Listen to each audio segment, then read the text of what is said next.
Grandpa? I do.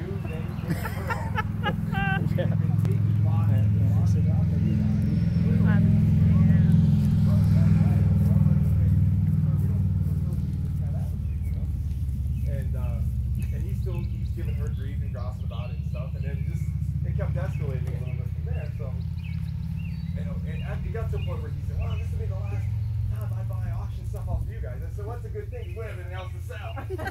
We're done." So he's carrying on with Greg, and Greg said, "You know what? If you don't want this, back your truck up and unload it right now." Yeah, he was a jerk. Yeah, I was a first class jerk. So what did he say then? What did he say then? Nothing really. I think he started swearing under his breath or whatever. We're taking the rest of the stuff out this stuff. We should have said unload it. We're not selling to you. That's what we should have done. I know, but that was it. Everything else was fine. That option when we got to the truck and said, "You know what? You really don't have to take this." That's true. Leave it here. We want it. But in the meanwhile, his wife is like under her breath. So she knew. Yeah. We good? Okay. All right. Hello. This is a special day. It's special anytime families can get together, but we all are guilty of taking these moments for granted, and we shouldn't do that because we know in an instant how quickly life can change. Stop it and do it. But today is special.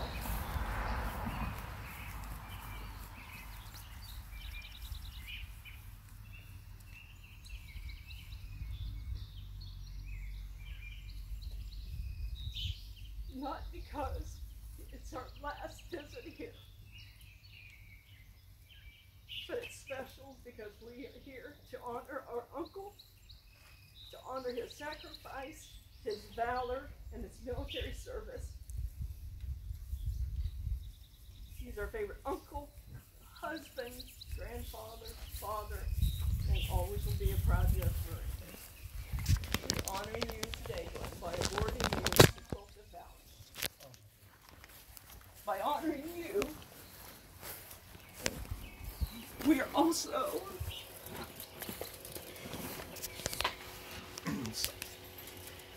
remembering our mom. It was her desire to give this to you. And for me, the ceremony had to be here, right here, in front of that flagpole that meant the world to her.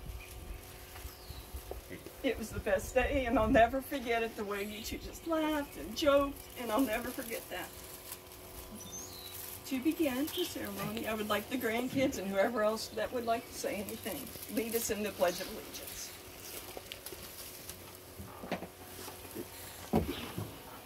And if you don't know, it's on your program.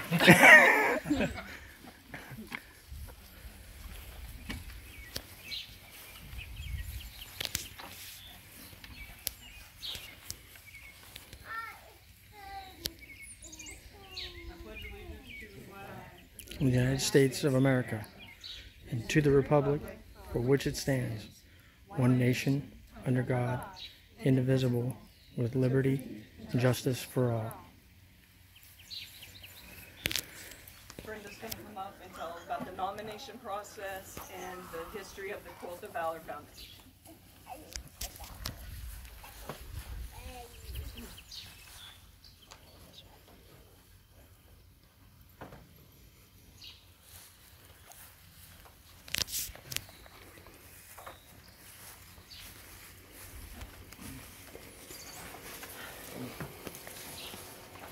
We first learned about the Quilt of Valor Foundation in June of 2019 when Dad's cousin's husband, Guy Underwood, was awarded one.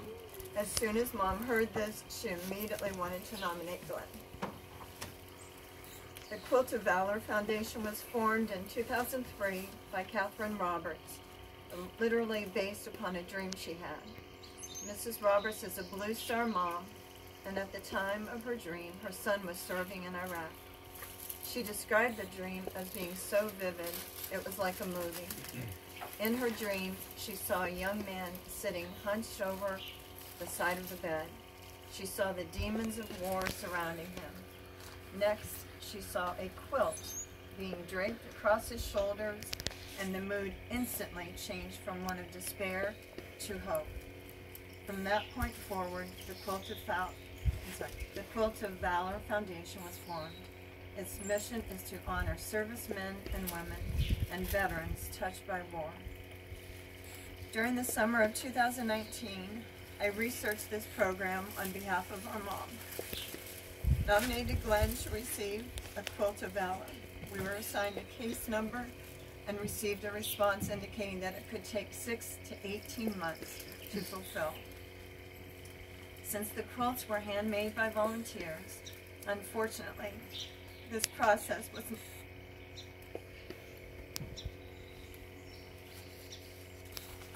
not completed before Mom passed.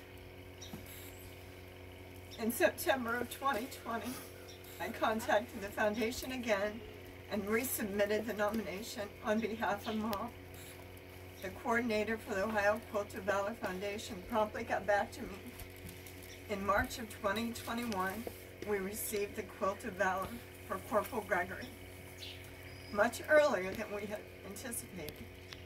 Unfortunately, due to COVID concerns, a representative from the foundation was unable to present the quilt, so we kind of took this on ourselves. Therefore, in order to fulfill Mom's wishes, we're presenting this Quilt of Valor to honor our uncle, Corporal Glen Gregory, husband, father, grandfather, and always a United States Marine. And Rita's going to talk about the meaning of the quilt. He wants to really do stuff on it.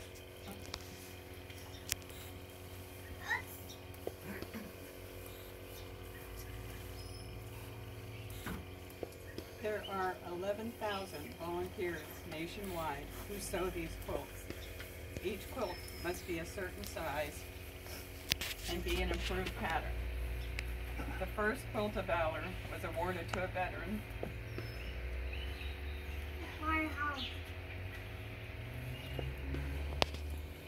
At the Walter Reed Medical Center. Since then, as of March 2021, 269,163 Quilts of Valor have been awarded. The quilt, which will be presented to Corporal Gregory today, consists of 3 layers. The first layer is the top. The top represents family, community, and nation. The second layer is the filler. The filler serves as support to all the layers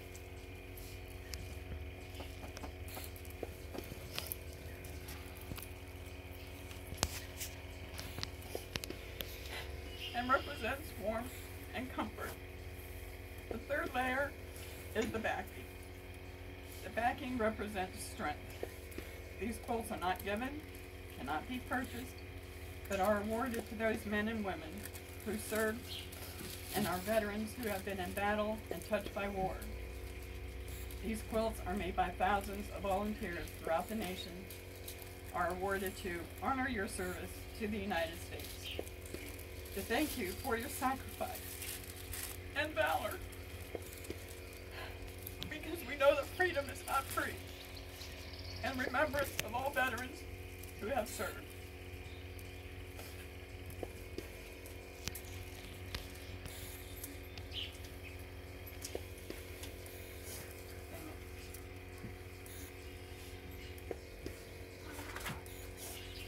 Now, my brother Greg.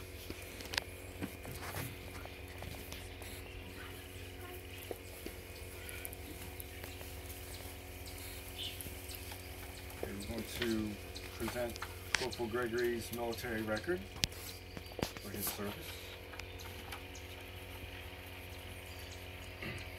So this was the basis for the submission for the Quilt of Valor, was your answers to questions about your military time.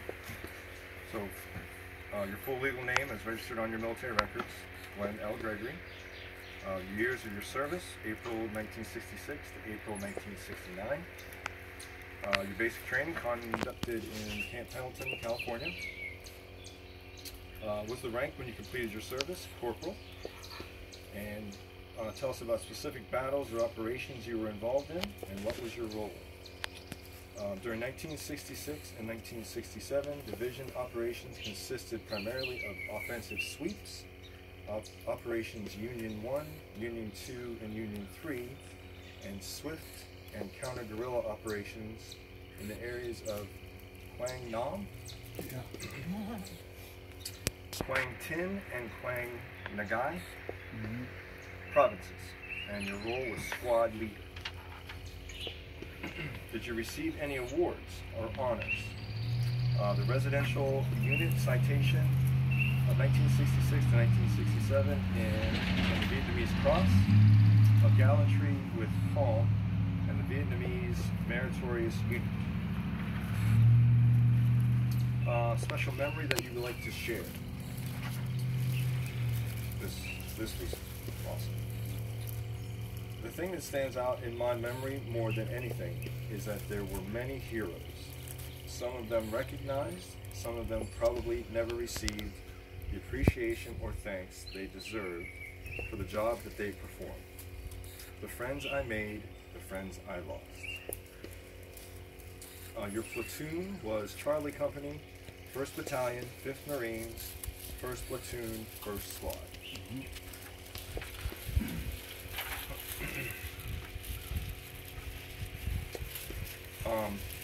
So we have a story that you gave to us, and really kind of recently. Linda asked. It's a good one. Linda asked. Yes, not about. Linda asked, I guess, if you had any nicknames or anything that you had when you were in country, and you said you did, and you said that when you first got briefly, I had it briefly. Briefly. we have a stipulation that it was very brief nickname. That when you first arrived in country, you had not yet gotten your jungle boots. You still had your, I guess it was your basic boots. Yeah, stateside. Stateside boots. So you still have your stateside boots. As you're going through the rice paddies in Vietnam, you would sometimes slip and fall, and they would hear a swooshing sound, and the company would, or the squad would look back and see you, and they say, "Oh, that's Gregory, old stumbles." So, but when you got your jungle boots, then that nickname went away. About a month. You had that nickname about a month. Yeah, for it the went record. away quickly. Okay, and now I'd like to turn it back over to Linda for presentation. Real quick note, I know Mom so appreciated you, Glenn, and so was so concerned about you during your time overseas.